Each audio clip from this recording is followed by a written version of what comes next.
Bienvenido, vamos a iniciar acerca de la actividad número 12. En esta nosotros vamos a tomar los ejercicios que hemos concluido hasta la actividad número 10, que ya vendría incluyendo lo que son las estructuras repetitivas, y se le va a incorporar el manejo de arreglos.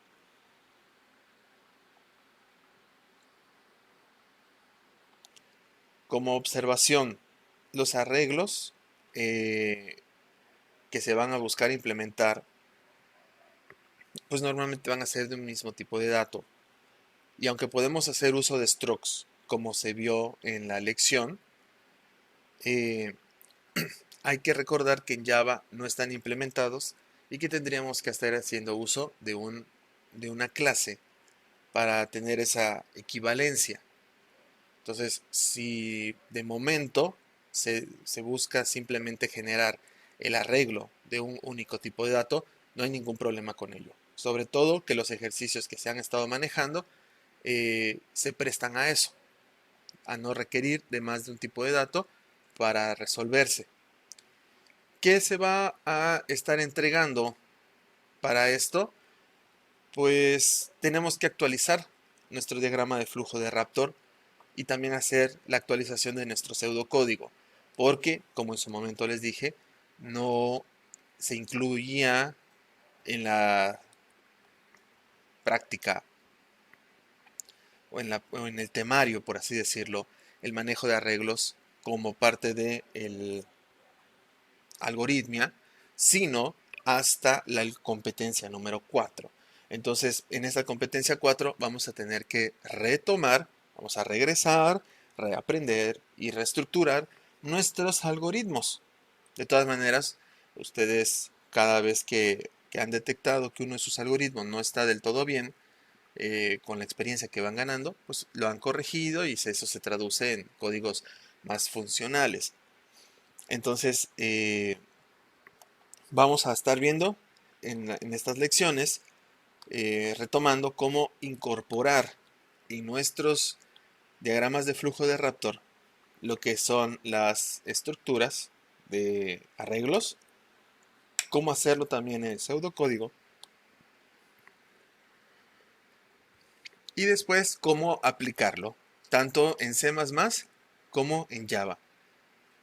Se va a imprimir las evidencias y vamos a poder revisar la enorme potencialidad que nos da esto.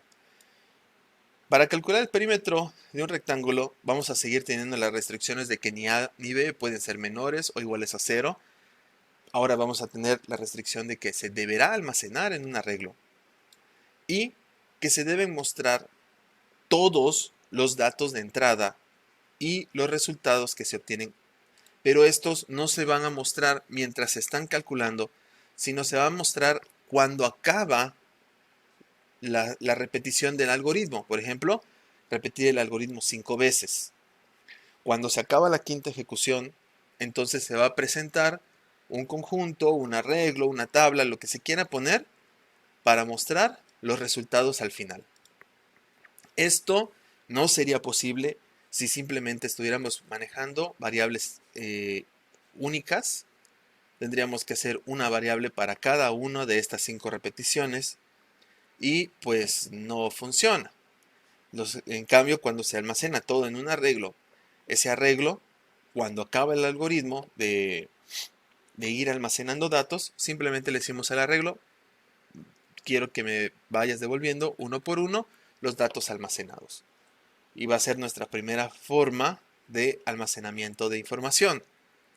¿Sí? Es por eso es que es muy importante este capítulo, porque después los arreglos evolucionan en archivos, los archivos lo evolucionamos a bases de datos y es como ya empezamos a hacer uso de programas mucho más complejos, pero pues todo inicia de una manera y esta es. Eh, en grandes rasgos, sin ahorita entrar demasiado en la corrección del Raptor y PCInt, nosotros en el código vamos a hacer doble matriz 3, 3. Y con esto lo vamos a inicializar todo a 0. Ahora, ¿cuál es lo interesante o lo peculiar de esto? Vamos a hacer un for para realizar aquí en este caso 3 repeticiones. Pero vean que este for dice calcula el perímetro, se pide el perímetro y se hace el cálculo. Pero luego viene otro for donde se hace la impresión de los resultados. Así que ya tenemos los tiempos de captura de datos y los tiempos de impresión de resultados. Aquí no va a cambiar mucho a lo que ya tenemos, es decir, calcula el perímetro, lo leemos, hay que observar que aquí, en lugar de hacer la lectura del lado A, ahora se introduce en la matriz.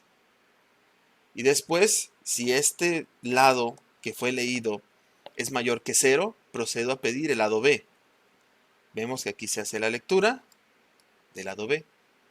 Así, si tenemos una tabla, la columna 0 va a ser utilizada para nuestro lado A, la columna 1 va a estar utilizándose para el lado B y la columna número 2 va a ser utilizada para almacenar el cálculo del perímetro. ¿Sí? Ya tendríamos esta forma de representar. Ceros son lado A, 1 son lado B y 2 son los perímetros.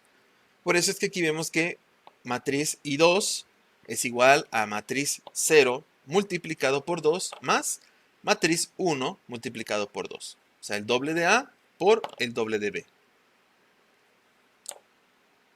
No, el doble de A más el doble de B. Si en dado caso esta matriz no fuera mayor que 0, le podemos decir que hay un error o incluso error en el lado A. Y si luego se muestra aquí este otro, hay un error, le podemos poner error en el lado B. Pero algo interesante es que en lugar de meter ese valor mal introducido que se pretendió, se le asigna el valor -1. Entonces, cuando se quiera mostrar en el concentrado, ahí va a aparecer -1, -1 o 0. Entonces, se hace lo que ya tenemos, que viene siendo la parte de la captura de datos. Y después, acá, en donde se imprime en otro for, haríamos rectángulo de, aquí aparecería lado A, una X para mostrar de 2 por, y aquí se imprime el lado B, se mostraría 2 por 3, por ejemplo, igual a, y se mostraría el perímetro. Y así veríamos línea por línea los distintos ejercicios que se realizaron a manera de resumen, a manera de recuento de lo hecho. Vemos que en Java funciona parecido, no igual. ¿Por qué?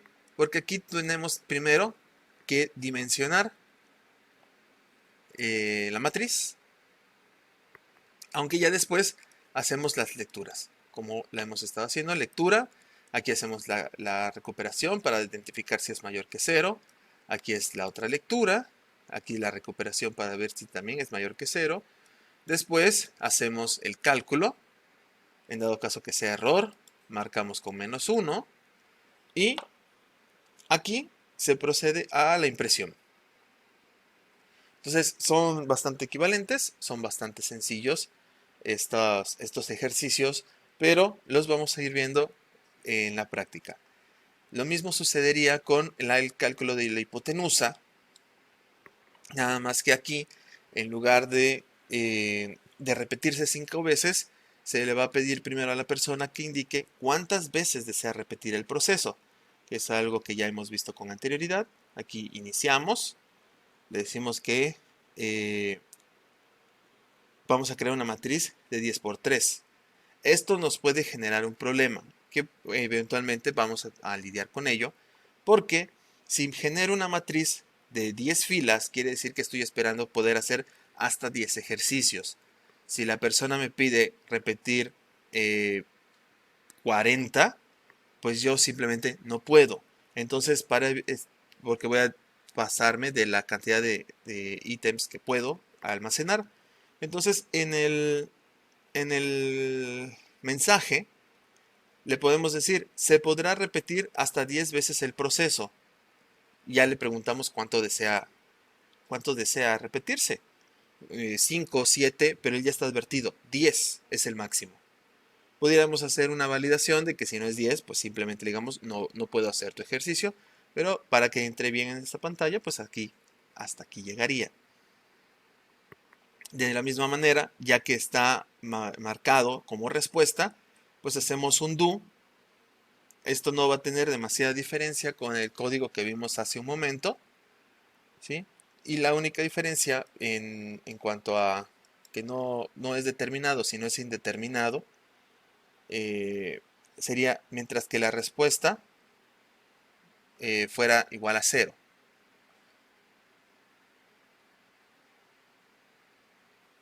Así, dice 1, dice 2, dice 3, puede decir 4, ¿sí? Pero si esto sigue siendo menor que 10, se puede calcular. Si ya llegamos al límite 10, inmediatamente se vuelve 0. Y se muestran los resultados porque ya se llenó la tabla y se presentaría esa información. Ya no le preguntamos a él, oye, ¿cuántos quieres? Sino le vamos preguntando, ¿quieres más? ¿Quieres otro? Otro, otro, otro, otro. Pero cuando él llegue a ese 10, que se le advirtió desde un principio que solamente se podía repetir 10 veces, pues simplemente se entiende que la tabla se llenó, se presenta la tabla y ahí acaba. Lo mismo se puede hacer en lo que es Java. Nosotros inicializamos 10 elementos. Acá ponemos nuestro que es la respuesta.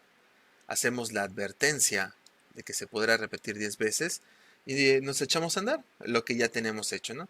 Se solicitan los datos, se validan los datos, se realiza el cálculo y no se presenta hasta que se decide que se va a finalizar ya la captura de datos para pasar entonces a la impresión de los ejercicios realizados. Aquí podemos ver cómo se maneja un I++ para ir contabilizando cuántos ejercicios se están haciendo, ¿sí? Y también se puede hacer, como ya está ocupado el I, voy a utilizar un I igual a 0 para realizar el recorrido hasta la cantidad de ejercicios que se fueron hechos. Si se hicieron solo 4, voy a ir de 0 a 4. Si se hicieron 7, voy a ir de 0 a 7. Porque I fue el que se encargó de estarlo contabilizando. Y entonces II es el que va a buscar llegar desde 0 hasta ese último conteo que se hizo. Entonces, esto vamos a estarlo experimentando ya en la práctica.